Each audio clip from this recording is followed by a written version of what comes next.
예, 자 그럼 여러분 채봉감별곡 보여드리도록 하겠습니다. 생각보다 분량이 길더라고요. 그래서 여러분 잘 한번 들어봐 주시고 이야기를 듣듯이 재밌게 들어주시면 좋겠는데, 어찌됐든 기본적으로는 한 명의 여인이 주인공인데요. 이 여인이 사랑하는 남자하고 사랑을 완성하게 되는 내용입니다. 다만 여러분, 옛날에는 아시다시피 아빠가 이 집 가서 결혼해라 그러면 결혼해야 되는 거죠. 자유연애 같은 건 없던 세상인데, 여기서 여주인공이 자신의 의지대로 사랑하는 사람하고 사랑을 완성하는 내용, 그 이야기를 중점적으로 봐주시면 좋겠습니다.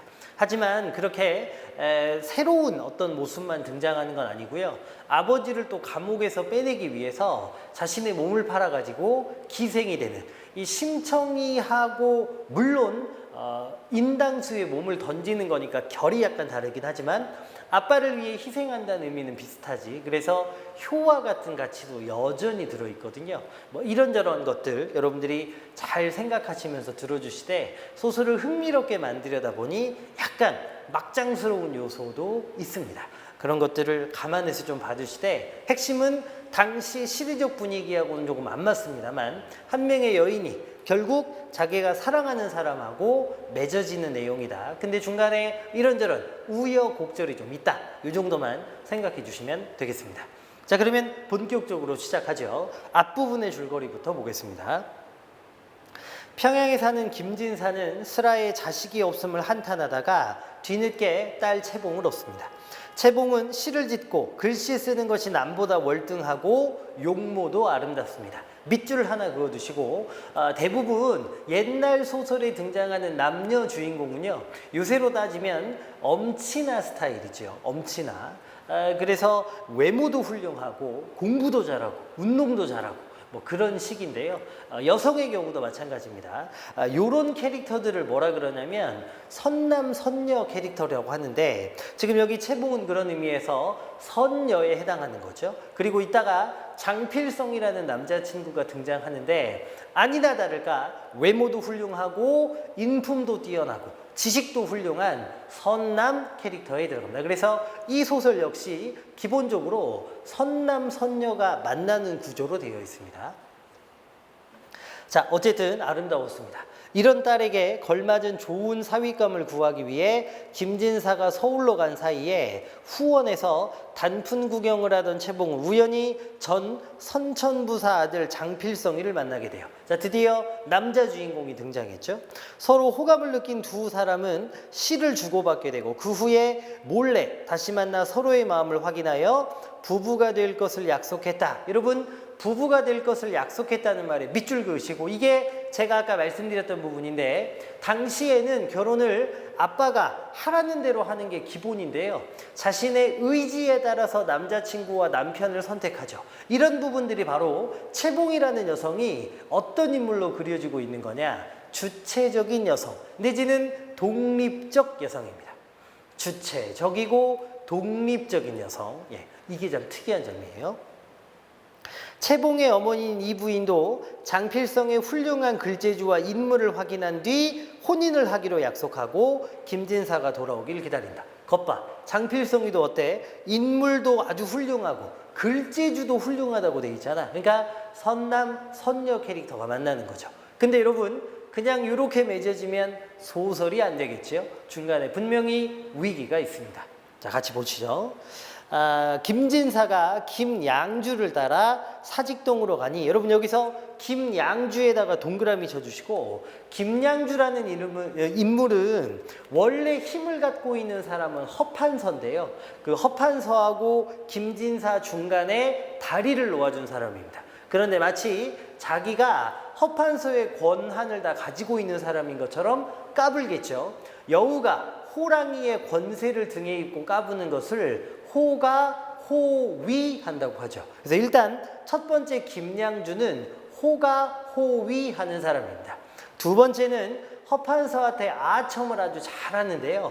아첨과 관련된 한자 성어가 뭐가 있냐면 교원영색이라는 게 있거든요. 그래서 여러분, 호가 호위하고 교원영색 그 두 가지를 좀 알아봐 주십시오. 알겠지? 김양주의 특징으로. 자, 어쨌든 가보겠습니다. 김진사가 김양주를 따라 사직동으로 가니 김양주가 허판서 집 사랑으로 먼저 쑥 들어갔다가 얼마 만에 도로 나와서 들어가자고 합니다.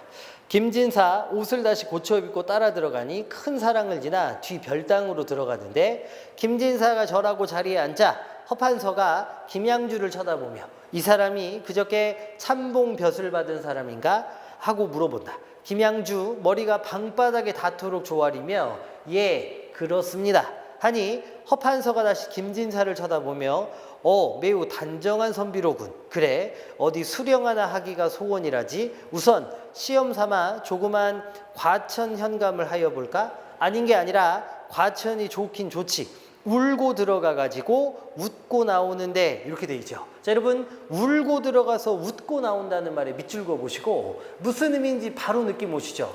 울고 들어가야 되는 이유는 돈을 많이 내놓고 들어가야 되니까. 그런데 과천 현감이라는 벼슬을 돈을 주고 살 수 있다는 부분에서 어떤 한자가 떠오를 수 있느냐? 돈을 주고 벼슬을 사고 파는 행위를 매관, 매직 한다고 하죠. 매관, 매직. 그래서 첫 번째 매관, 매직이 떠오를 수 있습니다.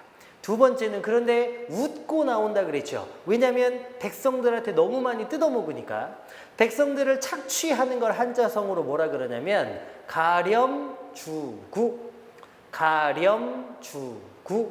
그래서 매관매직하고 가렴주구라는 두 가지 한자성을 알아두시면 되고 당시 시대에 이렇게 매관매직하고 가렴주구하는 모습이 많았다고 볼 수도 있는 거죠.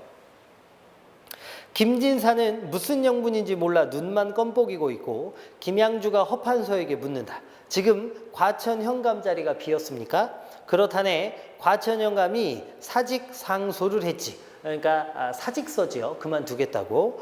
값은 얼마나 합니까? 만냥은 있어야 할 걸. 내 생각 같아서는 사람을 뽑는 처지에 돈을 상관하려마는 다른 사람들이야 어디 그런가? 여러분 이거 되게 웃기는 사람이죠. 사실 여러분 누군가를 뽑을 때 돈을 따지는 게 다른 사람이 아니라 허판서 본인이잖아. 그런데 나는 안 그런데 다른 사람이 어디 그런가? 뭐 이딴 식으로 얘기하고 앉아있잖아요. 이 부분에서 굉장히 많은 얘기를 할 수 있는데 대부분의 참고서에는 이 부분을 그냥 뭐라고 정리했냐면 허판서의 성격이 간접 제시된 부분인데 간접 제시 알지? 직접 제시는 대놓고 얘기하는 거고 간접 제시는 대화나 행동을 통해 보여주는 거. 간접 제시되어 있는 부분인데 그러면 이 부분을 통해 추리할 수 있는 이 사람의 성격은 뭐냐? 음흉한 성격. 그래서 여러분 간접 제시된 부분이라고 적어두시고 그러면 추리할 수 있는 허판서의 성격이 뭐냐? 음흉한 성격이다. 적어두세요. 이같이 짐짓, 청렴 결백한 채 하는 것을 김진사는 순진한 마음에 참말로 알고 기뻐하며 몸둘 바를 몰라 한다. 그야말로 김진사는 순진하고 어찌 보면 어리석은 사람이죠. 대감께서 은혜를 베풀어 벼슬을 하게 해주시고 또 현감까지 맡기신다니 황공무지로소이다. 별소리를 다 하는구려. 오늘 당장 현감 자리를 마련해 줄 터이니 돈표를 써서 두고 가오. 이랬죠. 돈표는 말 그대로 이렇게 표인데요. 언제라도 돈으로 바꿀 수 있는 거. 지금 저희 주변에서 많이 볼 수 있는 건 수표죠. 수표도 이렇게 종이 한 장인데 거기에 100만 원, 뭐 1000만 원 적혀 있잖아. 그걸 주면 현금처럼 쓸 수 있는 거지. 김양주가 급히 벼루를 꺼내 먹을 가려고 하는데 마침 연적에 물이 없다. 김양주가 문에 달린 방울을 쳐 소리를 떨렁내니 15살가량 된 미소년 하나가 소리를 길게 빼어 대답을 하고 쪼르르 달려온다.